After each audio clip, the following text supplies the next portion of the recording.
Hello, what is up, everyone? It's Odin here. I'm making a quick video because I was actually trying to go to sleep and it wasn't happening, and for whatever reason, I'm not able to fall asleep right now. Part of it is because I played softball tonight and doubleheader, and my back and hip are still sore.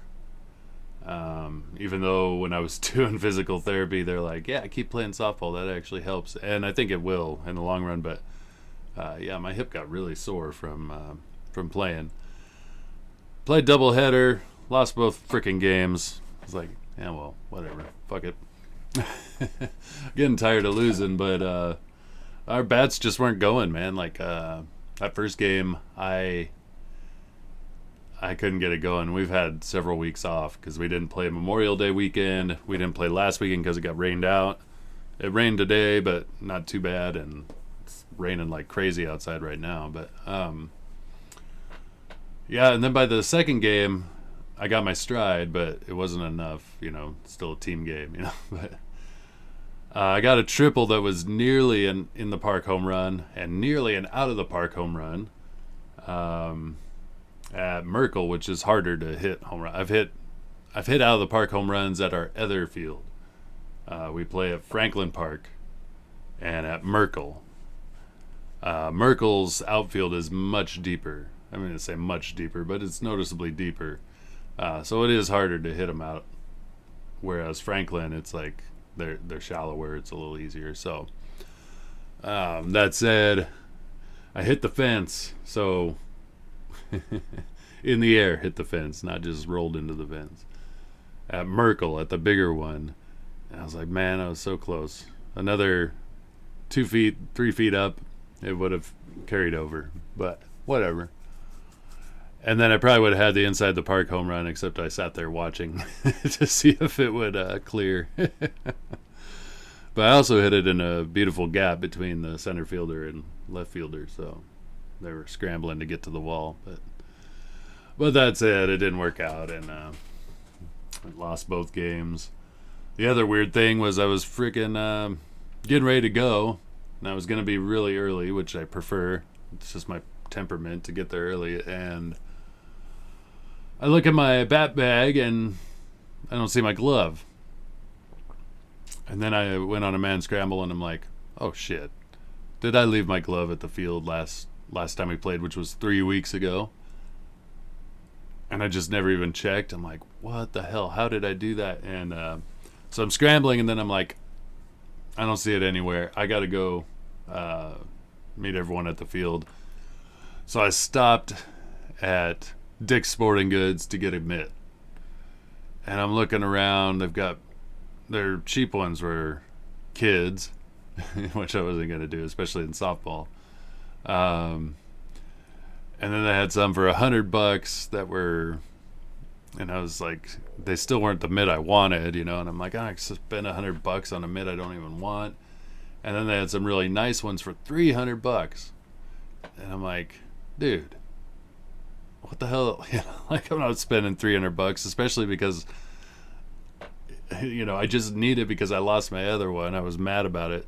So then I went down the road to Big Five Sporting Goods, and they had very limited selection. Both places had limited selection. Like, they're all out of baseball mitts. But Big Five had one that was serviceable, a Mizuno, which wasn't particularly what I wanted, and it's not as big. I have like a really big mitt because I was a first baseman. I'm like, oh, I want as much. Plus, I'm tall. I'm like, oh, I can catch anything. You know, go gadget arms plus the big mitt. You know, plus it's a softball, so you want that big pocket. Yeah, and it's a red and black one. It was kind of cool, but it was 40. I'm like, all right, give it to me. But I'm running late for softball. So then I get there, and I'm trying to break in this new glove, which is brand new. It's not broke in at all. And then this guy, Kevin, on our team, he shows up, and I'm like, oh, dude, look at my new mitt. You know, like, I had to get it, and I was explaining it to him. He's like, is this yours? He opens up his bat bag, and there's my mitt. Apparently, he sent it in a group text. There was a text thread for about a game that, for whatever reason, I wasn't on that one. And I remember somebody later being like, "Oh shit, you weren't on that one," like our game's at this time, whatever. And he replied to everyone on that text thread saying like, "Whose mid is this?" So I was so thankful, and now I've got a backup one. I spent $40 for no reason, I guess, but because I'll never use the backup one, but if I need it, I guess the lacing comes apart or something. Anyway, that's what was going on, and my hip and back were kind of sore, and it was making it hard to sleep, even though I'm tired, plenty tired. But I was working on this page. I thought I'd talk about it a little bit, or so this is basically pencil wise for me, ready to go. This is about as rendered of a penciled page as I usually ever get. I don't like drawing in pencil. I love drawing with ink, and so I try to avoid, and this is just my personal thing, I try to avoid using pencil, and I try drawing mostly with ink. It also makes me better. It also makes it a little more, I don't know, I guess it's probably a cop-out, but I think it makes it a little more artistic that the inks are rough. They're not so tempered by smooth, pencils. But this is the next page. We had this one that always makes my screen glitch out, which I won't show for too long. Don't glitch my screen. And this is the following page. Here's like an anchor image. So this one was what was happening in the hallway. This one was happening in the room. Our young girl is running away. She runs to a wall. She runs and she sees behind her that the werewolf character is chasing her down. Yep. So my anchor image, as they say. And as far as tools, what I use this to pencil with. A lot of people use these. Is the Statler refillable. And I use 4H hard lead, but you get these, graphite lead, whatever. And then I use these sharpeners that you stick it in there, you twist it around, sharpens it. So for pencils, I use that. I also use these Need gum erasers. They work the best for me as far as like not taking up too much inks when I'm erasing off inks. And I just think they work the best as far as erasing with no mess. You don't get like eraser shavings, which drive me nuts as well. And for inking, and then also everyone should use these. They're the most simplistic rulers, but because of the grid, no matter what perspective lines you're using, you can always get a perpendicular line by lining it up with your perspective lines, and then you have a perpendicular line perfectly coming off it. So these are really nice. Also, you can see your grids underneath because it's see-through. Perfect. I wish they were a little less floppy, but they work pretty well. For inking, I do Micron pens, old reliables, cheap technical pens. I know people use the Copic multiliners or whatever they're called, and I looked into those. I'm like, I'm just a cheapskate. I'm like, I'm gonna pay for those, even though how much I use them, probably should. But this one here is an 0.03 tip, but usually I use 0.01, which is pretty light. It's not as light as the 0.001, which is really fine tip. And I mostly use that. Sometimes I use these for rendering, but mostly I use these to just get like an outline shape in ink.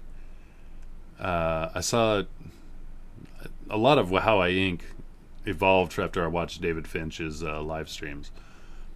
And I think he called it the cartoonings, because it's all one line weight, no shadow, no rendering, no depth, just getting the shape. And then what he would do is he would erase everything off of that, which kind of makes sense. But as much as I love drawing in ink, I'm still not bold enough to just erase everything and just leave that little simple ink outline.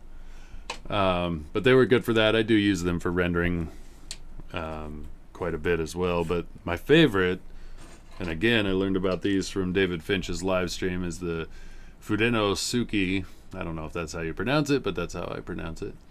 And these are hard brush. It is a brush tip, but it's a hard brush tip, so you can apply pressure, but I can really get that flick from these guys. You know, the ball and flick to get that basically gradient look of gray with your line hatching and rendering. So I think these work great. There's a time and place where I prefer the microns, but I use this probably more than any other thing for inking. The other thing I use, and I do this for all the big black shapes and certain renderings, but this is a Pentel pocket brush pen, and I really like these. They're easy to refill. The refillable tubes are pretty cheap. I used to use, I don't know where it went, so I thought I had it up here. There was a different brush that I used to use. Oh yeah, these guys. I used to use these ones. This is the type where you squeeze and then that pulls the ink out. But they seemed clunky. They're really big and long, kind of like in a weird shape. I think it might make sense for people who are used to an actual brush. And they worked all right, but when I found the Pentel pocket brush, I switched and haven't gone back. But these worked pretty well. And they're refillable, but I've never refilled one because it looked like a big mess. And so I'm too lazy. As I'm too lazy to do, I've tried traditional brush, dipping in the ink, and tried the Hunt Croquill inking, and those are like the legit real inker tools, and I'm too impatient, maybe too impatient to learn how to use them properly. So I just went, these are so much easier, and I don't have the mess of like a little bowl for ink and a little bowl for water, and it worked pretty well for me. Then I use these guys, the white gel pens. I use these mostly for actual white that I want on the drawing. Sometimes to put like a little halo on a black area, or to do like strands of hair kind of effect that go across lines, and they work really well for that. They're also super cheap and really, really useful. But like when I actually need like big white spots, I use these guys, these Unit Posca. And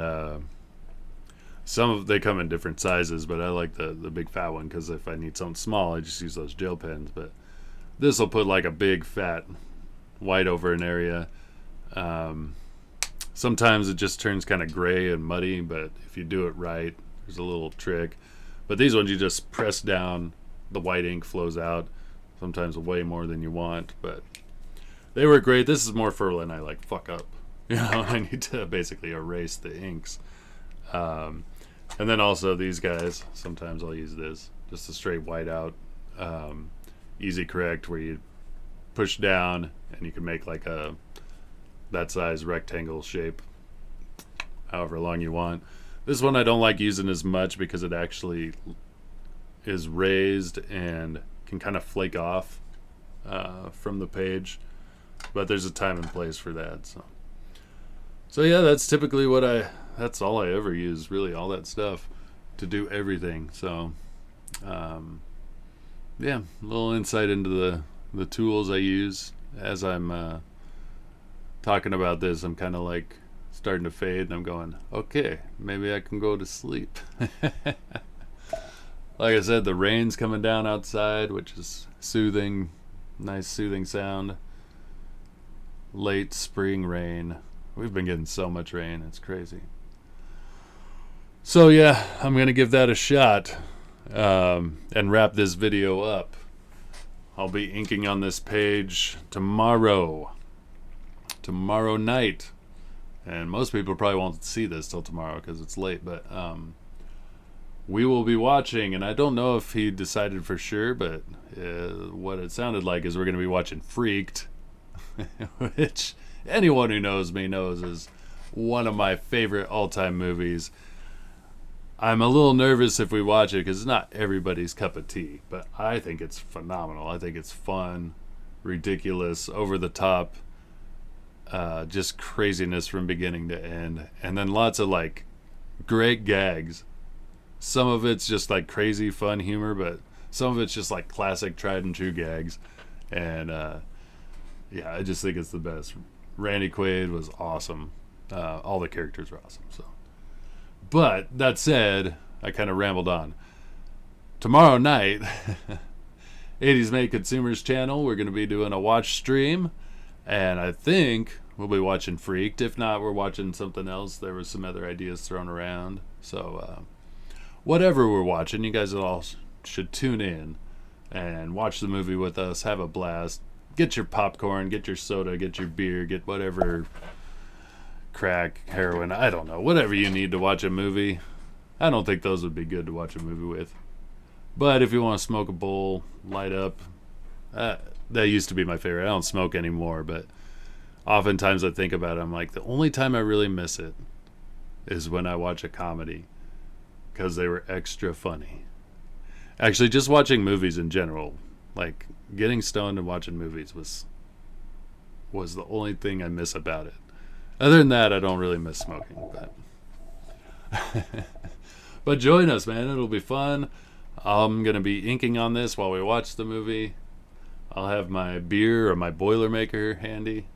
It'll be a good time. So do that. And if you don't catch that, on Thursday I'll be on his show, and we'll be doing another Comic Shield show.